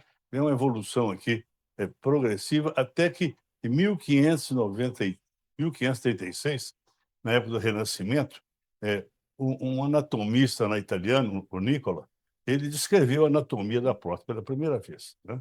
Que bem precoce, né, até esse relato dele. Depois de só 300 anos depois, praticamente, que nós tivemos, né, uma referência a uma massa prostática em uma autópsia, né, feita pelo inglês, né, o Langstaff. E logo depois, 40 anos depois, o John Adams publica um caso histologicamente confirmado. Então, a gente coloca como a base do início da identificação do câncer de próstata, 1853. Então, bem tardio, né, essa evolução, como era a maioria das patologias, né, pela falta de meios diagnósticos, né, e de procura. Bom, então, nós temos no câncer de próstata específico, né, uma evolução muito importante aqui, a partir de 1904, quando o Young, né, Hugh Young, ele descreveu, publicou a prostatectomia radical perineal. Até então, 1853, era considerada uma doença rara o câncer de próstata. Rara por quê? A sobrevida era muito pequena, né? Nessa data, a maioria das pessoas morria de 36 a 45 anos. E nós sabemos que o câncer de próstata, como a maioria dos cânceres, ele é idade dependente, né? Então, era considerada uma doença rara porque os homens não viviam o suficiente para chegar até essa fase de doença, né, ou de câncer. Bom, depois nós tivemos uma evolução do processo cirúrgico e o Patrick Walsh. Esse aqui, eu acho que ele fez uma revolução técnica, porque essa cirurgia radical perineal era uma cirurgia extremamente traumática, pouco anatômica e que deixava sequelas muito importantes. Bom, e havia poucos pacientes também com diagnóstico de câncer. Eu, por exemplo, o primeiro paciente que eu fiz diagnóstico de câncer aqui no Brasil, depois que eu retornei dos Estados Unidos, foi um paciente eu fiz uma ressecção endoscópica de próstata e no material histológico veio lá um fragmento com câncer de próstata. Até então, a gente só recebia, como na maioria das outras patologias, pacientes com câncer avançado, né? Eram pacientes que já chegavam aqui em fase 4, com metástase, né? E obstruções urinárias, e isso até o quê? Na década de 75 a 80, praticamente, ou seja, era o que a gente via. Não se fazia diagnóstico de câncer a ponto de ele ser cirurgicamente ser retirado numa cirurgia radical. O Washington, eu convivi com ele nessa época, em 75 ele já estava lá no Johns Hopkins, né? E essa técnica dele fez uma coisa fantástica, que é conservar o nervo, né, peniano, e o resultado funcional, né? Vamos dizer, ele focava na qualidade de vida desse paciente. E nas cirurgias anteriores da perineal, ou seja, o paciente perdia potência e ficava incontinente. Né? Ou seja, ficava pior do que a doença, né? Depois veio a laparoscopia, né, com as vantagens da mesma, e, por fim, a robótica, né, que hoje nós vivemos um boom da robótica e que eu acho que nem sempre com os benefícios que se pleiteia, né, ou se espera ter. Então, nós temos uma história de 1853 até 2000, uma história longa, né, da evolução dessas opções. Bom, incidência e mortalidade. Todo mundo já comentou essa incidência aqui, né, de outras patologias, e no câncer de próstata não é diferente, né? Nós temos aqui um relato de 71.730 novos casos, né, previstos para essa fase, 2023 a 2025, isso confirmado, né? É o principal câncer masculino. E outra coisa, que ele é um câncer indolente pela evolução lenta dele, né? Então, eu acho que excluído o câncer de pele no melanoma, diferente aí do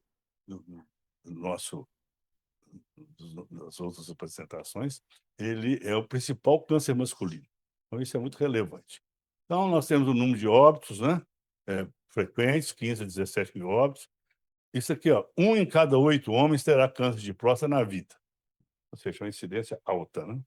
E uma coisa que eu acho muito importante, que em cada 10 casos de câncer, ocorre nessa faixa de 65 anos. de cada 10 casos, 6. Então, isso acho que é uma relevância extremamente importante. Bom, aí nós vemos os rastreios, né? Os rastreios que o azul, eu não sabia que tinha 2 azuis, né? Tem mais um aqui. Esse, o Novembro Azul, surgiu na Austrália em 2003. Olha a origem dele, é uma coisa muito, eu achei muito sui generis, né? Conceito surgido quando um grupo de amigos deixou o bigode crescer para chamar a atenção para a saúde masculina, especialmente o câncer de próstata. Eu acho que o homem, como sempre, eu participei aqui no Brasil, em 2011, do lançamento da primeira campanha. Nessa oportunidade, eu era chefe do departamento da Sociedade de Andrologia, da Sociedade Brasileira de Urologia. Eu ajudei a implantar no Brasil essa conscientização da saúde do homem, que é uma proposta do Ministério da Saúde e da Sociedade Brasileira de Urologia. Eu visitei todos os estados, todas as seccionais com essa proposta. Então, o objetivo era combater o estigma de que o homem não precisa cuidar da saúde. Até hoje ainda existe muito isso, mas no passado o homem ele era tido como super-homem. Ele não ia médico, não precisava de ir a médico, né? Então, e focando principalmente no câncer de próstata. Então, isso aqui no Brasil, nossa história começa em 2011. Como é que é feito esse rastreio, né? Desde o advento do PSA, eu não preciso de eu repetir essa história toda, longa, né, do PSA, mas que tem a história a partir de 1970, começou a desenvolver. A gente foi conhecer o PSA com o objetivo de rastreio a partir da década de 80, né? E em 1986, ou seja, muito recente, né? Recente em termos assim, de longevidade dos processos, é que ele foi aprovado pelo FDA. Então, agora, uma coisa importante são esses fatores que alteram, né? Eu não vou falar todos eles, né? São inúmeros, né? Agora, os principais, a hiperplasia prostática benigna e a prostatite, né? São os 2 principais fatores que alteram o valor do PSA. Seguido, que alteram para mais, né? E seguido dos inibidores de 5-alfa-reductase, que abaixam, levam para baixo esse valor. Então, acho que o restante tem muita, ou seja, são fatores que alguns nem têm estudos comprovando que realmente isso ocorra. Agora, aqui vem a grande questão, né, Roberto Carlos? Aqui, o exame retal digital é o nosso grande desafio. Eu, quando presidente do Departamento de Andrologia da SBU, eu fui o primeiro a propor que o toque de próstata não fosse rotineiro, né? E não havia indicação para ser rotineiro. E trabalhei isso lá em alguns congressos e fui voto vencido. Falei assim, Otto, o toque retal, ele não faz diagnóstico, mas ele traz o paciente no consultório. Falei, bom, então eu não posso fazer nada. Não posso fazer nada. Mas por que agora, por que o exame retal... Espero que nem todo mundo tenha levado aí nesse exame, precisar desse exame. Mas, agora, por que essa questão, gente? Esse exame retal digital. Primeiro, se nós imaginarmos um limão, né? Um limão é colocado em cima da ampola retal, né? Qual a parte desse limão que toca na parede retal? É uma parte, talvez 30% da face, né? Da face posterior da próstata, da anterior do reto. Então, o que nós temos? Nós temos que as lesões médias e anteriores da próstata não são palpáveis, não são detectáveis. Então, falar que o exame de próstata faz diagnóstico, não faz. E não faz por outro motivo ainda maior, que na fase inicial, o pequeno volume tumoral não é detectável. É insignificante. Bom, o primeiro tumor de próstata que eu fiz diagnóstico foi com a ressecção endoscópica de próstata, num fragmento, né? Era rotina fazer toque? Era. Eu fazia? Sim, fazia. Até essa época, sim. Bom, então, não é recomendável para triagem, ou seja, tem alguns motivos que podem levar, né, a uma necessidade de um exame digital, né, mas como triagem de câncer de próstata precoce, para diagnóstico precoce, ele não tem mais, vamos dizer, não é recomendado mais. Eu fiz o exame lá com o proctologista e ele recomendou que eu procurasse um urologista, ou seja, vem muita indicação dessa origem, né? Qual que seria o rastreio, né, indicado hoje? Eu acho que o rastreio indicado hoje é o PSA, nós vamos ver. Acho que eu pulei um aqui, deixa eu ver. Não, esses novos testes, além do PSA, né, que a gente referiu, acho que existem testes hoje recentes, que o Roberto Carlos citou um deles, né, já sobre o avanço, né, do diagnóstico e, vamos dizer, ser mais seletivo, que são testes, marcadores epigenéticos de PSE, né? O teste poligênico de saliva simplifica muito, né, a forma diagnóstica, né? O 4Q-score, que combina 4 marcadores sanguíneos de calicreína. Ele mostra, apesar de ser um teste, vamos dizer, complicado, não pode ser feito rotineiramente, ele propõe a isso aí, com a proposta de prever risco de câncer agressivo, que é o câncer que deve ser abordado para tratamento, né? E, por fim, o PHI Health Index combina 3 marcadores para maior precisão. E os testes de urina, que eu acho que simplifica muito. O Roberto Carlos até citou esse teste que analisa os exossomos, que são vesículas secretadas pelas células na urina para indicar câncer de próstata agressivo. Eu acho que são realmente relevantes. E o PSA3, que é um teste molecular, né, e que também já tem alguns trabalhos mostrando os seus benefícios. Bom, aí eu acho que vem a segunda etapa da proposta de rastreio para o câncer de próstata, que é a ressonância magnética, que é relevante, né, para alguns tipos de rastreios, inclusive rastreio da parte de mama, né? Eu acho que tem em outras patologias.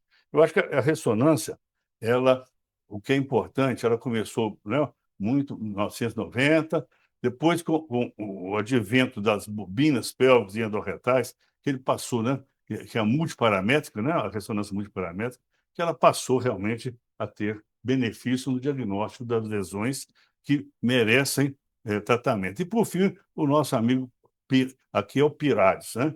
Tem alguns PIRADS que trouxeram realmente uma versão 2.1 2019, que melhorou significativamente o diagnóstico e estadiamento do câncer de próstata.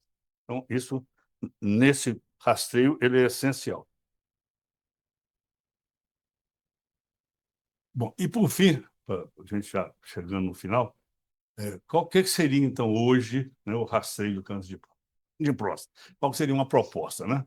A proposta seria um rastreamento chamado rastreamento multimodal, que ele foi aperfeiçoado desde 2004 até ultimamente agora, que consiste a combinação de métodos diagnósticos, PSA, toque retal em alguns casos selecionados, ele não é rotineiro, né? A ressonância magnética pura e paramétrica e a inteligência artificial. A inteligência artificial entrou aí para valer. Entrou porque ela melhora muito a identificação das lesões, né? Então, aumentar a precisão diagnóstica. Essa abordagem permite identificar precocemente tumores recorrentes, reduzir falso positivo e evitar biópsias desnecessárias. Esse é o grande fator, né? Evitar biópsias, ou seja, o volume de biópsia caiu assim 80%, decorrente, né, do exame de PIRADS, que a partir do momento que tem um PIRADS 1 e 2, não justifica fazer biópsia. Então, e a avaliação de velocidade do PSA? É uma coisa muito esquecida, né? Essa velocidade do PSA de ano a ano, a gente consegue diagnosticar, às vezes, uma progressão, né, suspeita já antes do PSA ficar alterado. Bom, então, o futuro. Qual que seria o futuro, então, que a gente espera? Esse rastreamento, ele está migrando para uma abordagem única, né, para todos, para assim, para todo mundo, para fazer um atendimento a toda a população, para uma medicina de precisão personalizada, focada em reduzir biópsias desnecessárias e identificar apenas tumores agressivos, porque é o que realmente cabe fazer cirurgia, é um tumor agressivo. E, por fim, existem propostas de novos tratamentos, além da cirurgia, nos casos, né, indicados, que são as terapias radioligantes, imunoterapia personalizada, os inibidores de PARP, né, que são mutações genéticas, e, por fim, a cura impossível. Aquele paciente que tem o diagnóstico, a gente faz o diagnóstico de uma lesão indolente, uma lesão de baixo risco, e que esse paciente ele pode ser acompanhado a longo prazo, como fazem os europeus, principalmente os pessoais, os nórdicos, né? Eu, aqui no Brasil, toda proposta que eu fiz, transformando, só um minutinho, transformando, em vez de cura impossível, em doença crônica controlável. Ou seja, fica um câncer de baixo risco, de tratamento clínico, né? Igual se trata hoje de diabetes, se trata, né, de outros tipos de patologias crônicas, né? Agora, no Brasil ainda é muito difícil isso aqui. Todos os pacientes que eu propus fazer acompanhamento procuraram outros colegas, e outros colegas falaram, bom, isso é um câncer. A família, então, fica oriçada. Não, mas é um câncer, doutor. Né? Vai acompanhar um câncer? Eu falei, bom, eu mostro todo, né, o histórico, toda a justificativa, e acabam que vão procurar. E tem um caso até de um paciente da sua especialidade, que eu era paciente dele, ele era meu paciente, né, já com quase 80 anos, e eu fiz o diagnóstico do câncer, numa lesão indolente, né, restrita, e falei com a família, nós vamos fazer o acompanhamento. Bom, ok. Daí, algum tempo, aí eu não vi ele mais. Daí, algum tempo, falaram assim, ó, o paciente foi para indicar a radioterapia, ele hoje está com problema de cistite actínica, retite actínica e uma qualidade de vida horrorosa. Qualidade de vida horrorosa. Então, eu acho que isso é um fator, eu acho que relevante, que a gente tem que lutar muito ainda para isso aí. E, para finalizar, eu acho que qual a grande mensagem que eu acho que a gente tem que trazer aqui? É evitar o sobretratamento. Está acontecendo hoje em dia os cânceres de baixo risco, baixa, vamos dizer, morbidade, né? Estão sendo tratados cirurgicamente, rotineiramente, e com todos os prejuízos desse sobretratamento está trazendo. Eu queria agradecer, desculpe, né, estender um pouquinho mais, e muito obrigado. Gente, queremos agradecer os 5 palestrantes e os 5 também, além de brilhantes aulas, conseguir todos 5 passar do tempo. Então, por causa disso, nós vamos agora ter um tempo menor para perguntas. Nós vamos abrir as perguntas, eu gostaria que cada um que fizesse a pergunta falasse para quem está fazendo, que são 5, né? Muito bem, então abertas as perguntas e nós vamos ter um tempo mais curto, só 15 minutos. Eu queria acrescentar só um detalhe. O doutor Alto perguntou sobre a diferenciação. Na realidade, o câncer de próstata é uma doença, como outras formas de câncer, que tem uma progressão eventualmente bastante rápida, com tumores indiferenciados. Existe, inclusive, uma gradação própria, que são os graus de Gleason, para você categorizar a próstata mais indolente e a mais ativa. Segundo, o que eu queria chamar a atenção é que existe uma tendência hoje nos grandes centros de se abster do toque retal. Eu, há muitos anos, eu desaconselho o toque retal dos meus pacientes. O toque retal é um exame extremamente não é tão complexo, mas ele tem uma resolução muito baixa. Ele só alcança a parte posterior da próstata, primeira coisa. Segundo, é que o toque retal é extremamente desconfortável, é um exame invasivo, de um modo geral. Eu não recomendo, e as grandes associações, ultimamente, não têm recomendado. O que nós temos que trabalhar no rastreamento é com algumas técnicas novas que estão surgindo em todos os tumores, especialmente na área genética, na área de biologia molecular. Na área de próstata, existe um trabalho recém-publicado, no ano passado, na Inglaterra, um exame muito ilustrativo disso que eu estou dizendo.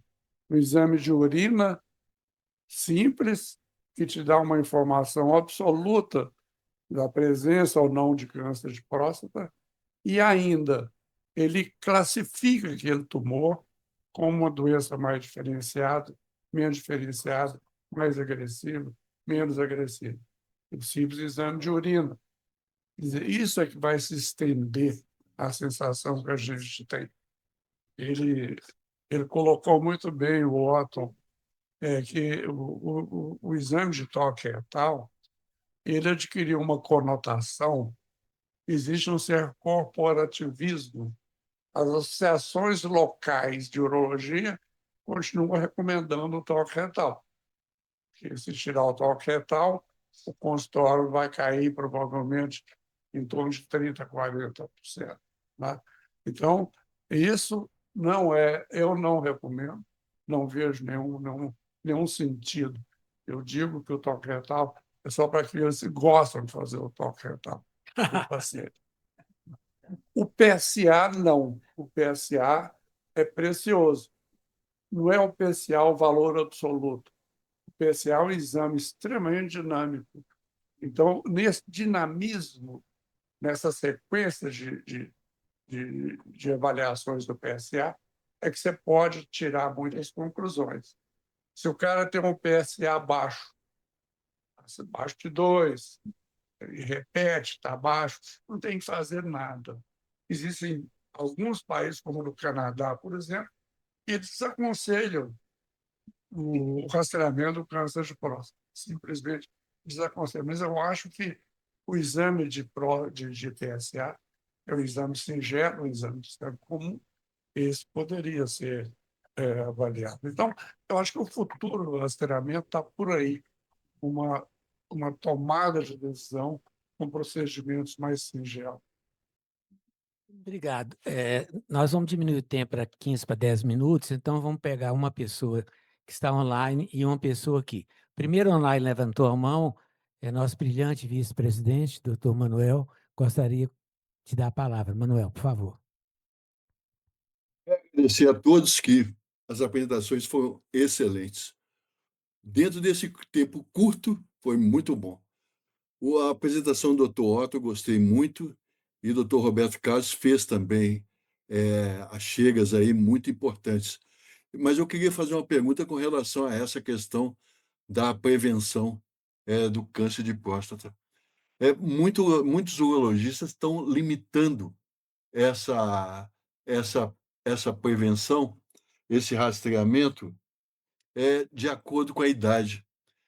Eu, particularmente, não sei até que ponto que isso é uma coisa realmente que pode ser dispensada a partir de 75 anos. Foi falado sobre o caráter indolente do tumor, mas será? Existe mesmo, está bem definido uma limitação de acordo com a idade? 75 anos pararia de fazer esse rastreamento? Doutor Roberto Carlos, por favor. Doutor Otto. Eu vou fazer apenas uma observação e passar para o Roberto Carlos, que com a vivência aí, maior do que a minha, né? E com certeza vai dar mais consistência. O preceito que existe, né, corriqueiro, que a pessoa, para fazer tratamento, ela tem que ter uma perspectiva de vida de mais de 10 anos. Porque se ela tiver uma perspectiva de sobrevida menor que 10 anos, não justifica, porque o tratamento ele vai ter uma sobrevida maior que isso. Então, essa idade fica de 70, 75, em função da sobrevida que esse paciente poderia ter. Agora, completa, Roberto, por favor. Não, está inteiramente de acordo com você. O que existe hoje em medicina e em oncologia, particularmente, eu acho que nós não devemos levar em conta nunca a idade cronológica do indivíduo, mas a idade biológica. Essa perspectiva de 10 anos de vida é um negócio muito complexo de você realizar, mas o doente pode ser catalogado como uma pessoa saudável. Não, nunca eu levo em conta a idade cronológica. 75 não pode ser fixo. Pode ter indivíduo de 75 com uma expectativa de viver muito tempo. Existem uma série de projeções, alguns vocês devem conhecer, isso foi muito publicado na América, uma projeção de tempo de vida. O indivíduo que chega a 85 anos, ele tem um período de vida de pelo menos 7 anos. Estatisticamente, só falando. Claro que você pode levar em conta nesse trabalho outros dados referentes. Ausência de cardiopatia, diabetes, obesidade, etc. Então, mas esse é o X, idade biológica. Tem toda a razão. E, por outro lado, eu não vejo qualquer contraindicação você fazer um PSA no indivíduo de 80 anos. Não vejo exame de sangue não teria nenhum tipo de. Muito obrigado, professor Otto, professor Roberto Carlos. Então, a última pergunta está guardada para a plateia aqui. Por favor, até mesmo quem foi palestrante pode usar esse espaço para pergunta. Minha pergunta é muito simples para a Sinara, viu, Sinara? Até para eu saber se eu estou fazendo certo. A colonoscopia também, os mesmos problemas, cada vez mais a gente faz mais de sangue oculto, que é a colonoscopia boa, de qualidade, não é coisa. Mas no caso de você encontrar, então, pólipo, você não falou por falta de tempo, qual é o tempo de repetição, de acordo com o tipo histológico, da colonoscopia? Porque a repetição de 5 anos é com colo normal ou de vertículo. É assim que eu tô. E encontrou o pólipo, e baseado no tipo de pólipo, qual que é a estratégia ou o protocolo de tempo de repetição da colonoscopia? Os protocolos, eles mudam de acordo com a prioridade que o país estabelece. Então, é muito interessante se a gente pega o Reino Unido tem um protocolo, da França é outro, e a Europa tem um dela, a América do Norte tem outro. Então, muda muito. Então, eu vou te responder baseado naquilo que eu faço, que é juntar isso tudo e tentar fazer algo, digamos, com bom senso. Então, se é um paciente que eu encontro, o paciente tem 70 anos, e ele teve um adenoma de 5 milímetros. Um adenoma é uma lesão pré-maligna. Então, normalmente, eu vou indicar que esse paciente repita entre 3 e 5 anos. Aos 75, exatamente como já foi falado, de acordo com os riscos e os benefícios, teoricamente, seria a última colônia desse paciente. Imaginando que é pólipo hiperplásico. Pólipo hiperplásico é colonoscopia normal, a menos que seja uma polipose hiperplásica, que é aquele paciente que tem centenas de pólipos, todos são hiperplásicos, e você fala, mas o hiperplásico não é importante? Mas a polipose, sim, porque pode ter adenoma no meio e o próprio hiperplásico, serrilhados, ele pode se malignizar. Mas isso é uma condição rara. Então, quando a gente encontra pólipo hiperplásico, é igual a colono normal 5 anos depois. Aí vamos pegar uma outra situação, é aquele paciente, por exemplo, que tem um único adenoma, mas ele tem 40 anos. Então, se ele foi capaz de fazer um adenoma aos 40, eu vou vigiar ele entre 2 e 3 anos. Se ele tem mais de 3 a 5 pólipos, então é aquele paciente que você fala assim, nossa, mas ele já... Ou pólipos, ele tem 3 pólipos, mas um já com 10 milímetros, 12 milímetros, esse paciente também eu não passaria de 2 anos. Porque a leitura que a gente faz formou um adenoma, então a mucosa intestinal dele tem a capacidade de formar adenoma. Quanto mais jovem ele formou esse adenoma, maior a capacidade dele de repetir adenomas. Quanto maior o número de adenomas, maior o risco desse paciente. Então, mais precoce eu vou ter que olhar. Agora, um paciente com 75 anos, ele levou 75 anos para formar um adenoma diminuto? Preocupa com ele não, porque não precisa nem repetir. Então, não tem uma resposta assim, bate pronta. A gente vai usando vários critérios, lembrando de novo que a questão é populacional. E aí, quando a gente vai para o populacional, a coisa se complica, porque nós estamos falando de custo e de escala. Então, cada país vai definir a sua prioridade. Como diz o Frederico, pulmão mata mais. Às vezes a gente vai alocar mais recurso prevenindo câncer de pulmão do que fazendo colonoscopia de 2 em 2 anos na turma. Então, isso num país sério, onde todos esses fatores são considerados, vai determinar esse intervalo. Na França, eles fazem aos 70 anos, sei lá, uma colonoscopia. Ah, deu 3 adenomas. Ah, não precisa voltar mais não, já tirou os 3, está resolvido, entendeu? Uma coisa bem resumida.